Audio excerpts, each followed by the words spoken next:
So obviously this is the before. All right, I do really like how that micarta looks. All right, very cool. Some people would definitely prefer it like this, but very much looking forward to putting those on. All right, guys, so the first part of the video you saw there was roughly 2 months ago or so when I got this LionSteel knife. I really like the linen micarta scales that came with it, but also wanted to try out these custom scales. These are some titanium scales from Daily Customs. All right, and the both the scales as well as the knife came from Tools for Gents. In fact, the organizer here, as well as this cool bead, also came from Tools for Gents. So I wanted to carry and use this knife with these scales specifically because I like these a little bit more like as user scales. I love the linen micarta, but I kind of wish that the original design had a full linen micarta scale as opposed to separate bolsters.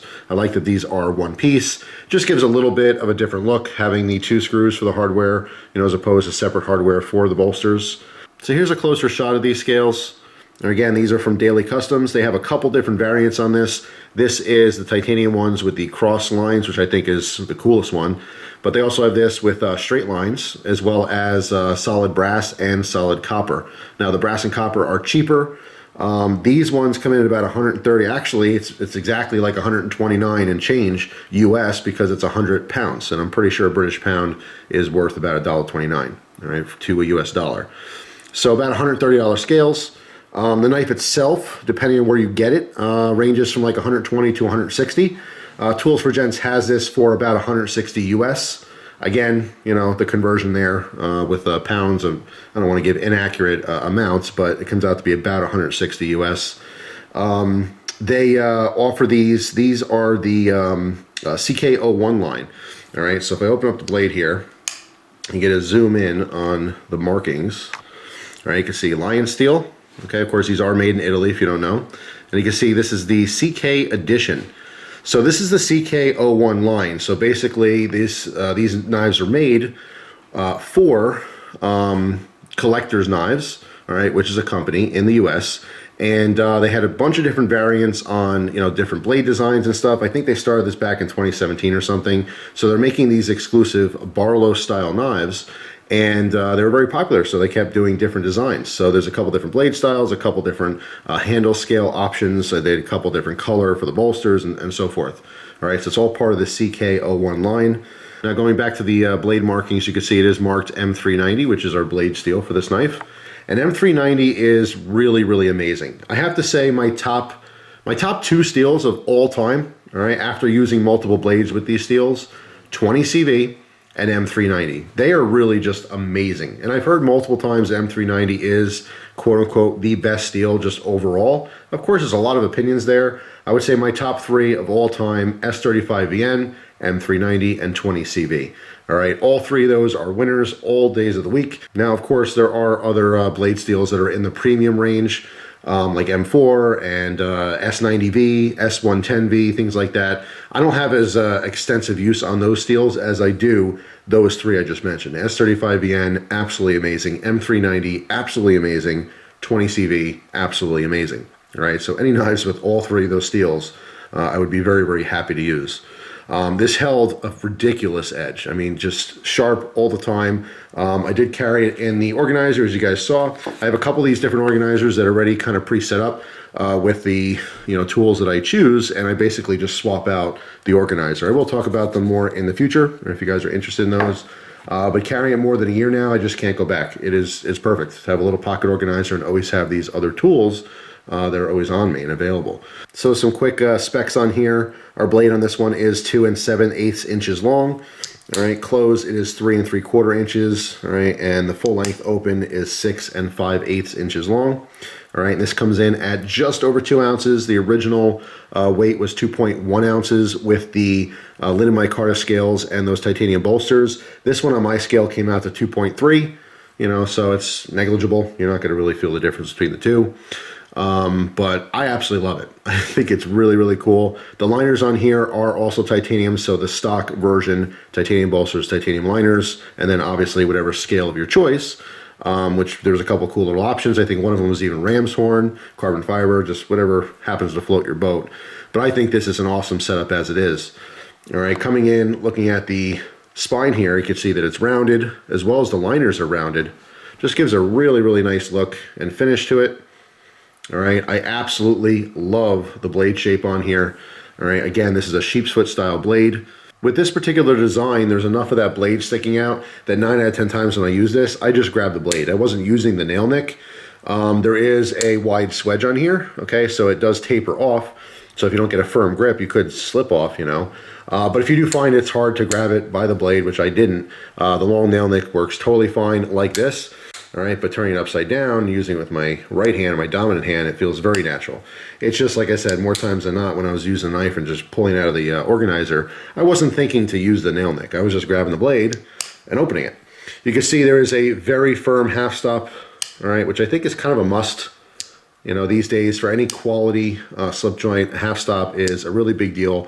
If you don't know, it's mostly there for safety, okay? If you happen to bump the back of this knife because it's a non-locking knife and the knife wants to close, well, guess what? It stops before it actually cuts your fingers open, which is very nice. All right, it allows you to change the position of your hand to make sure that the channel there is clear of anything you don't want to get cut as that blade closes.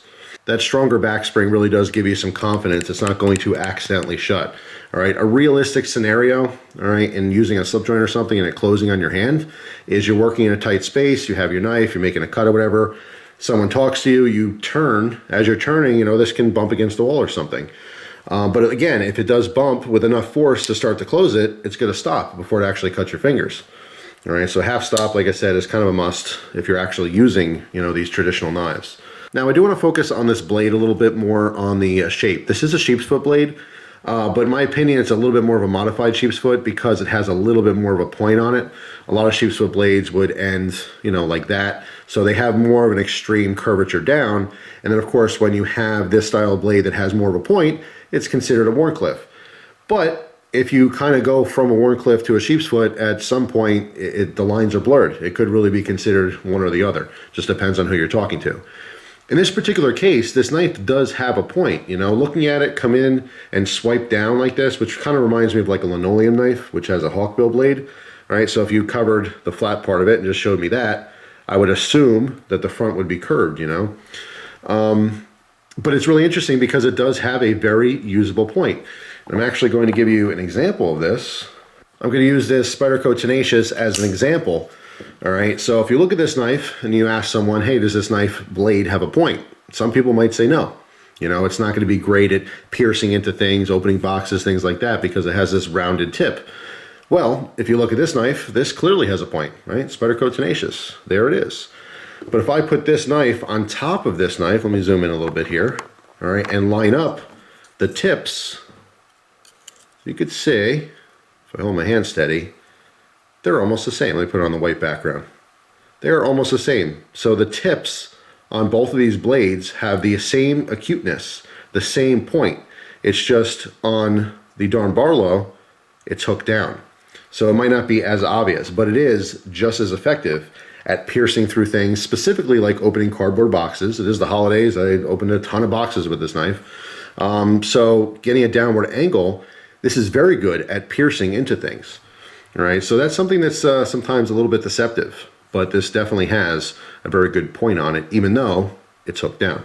So anyway, overall, I mean, it's a fantastic knife. There's not a whole lot I can say bad about it. There's nothing I don't like about it. For its style of knife, it is very, very well executed.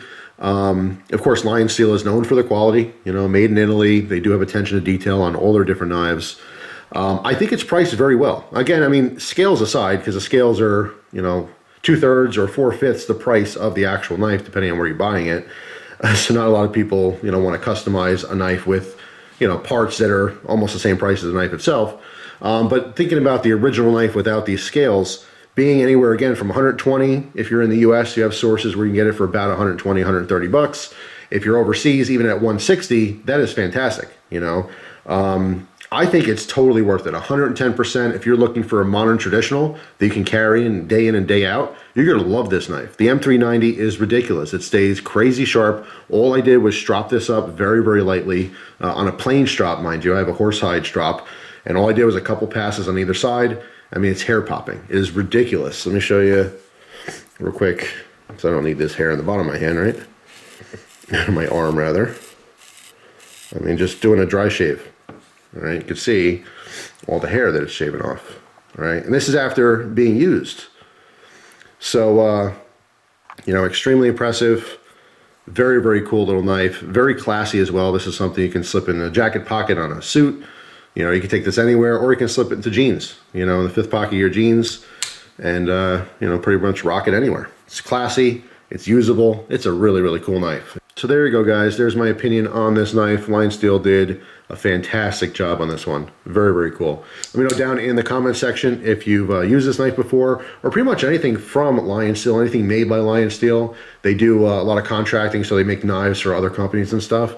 But really, really just top quality work. So definitely worth checking out. Also check out Tools for Gents over in Germany. They do ship all over the place. All right, very cool stuff over there. As well as Daily Customs. I will do an update video in the future on the copper scales I have for that Victorinox. They're holding up awesome. I did put a pocket clip on it for a while, then ended up taking it off, but I'll talk more about that in a future video. But that's it for now. Hopefully you guys have a wonderful day, and I will see you tomorrow with a brand new video. Take care.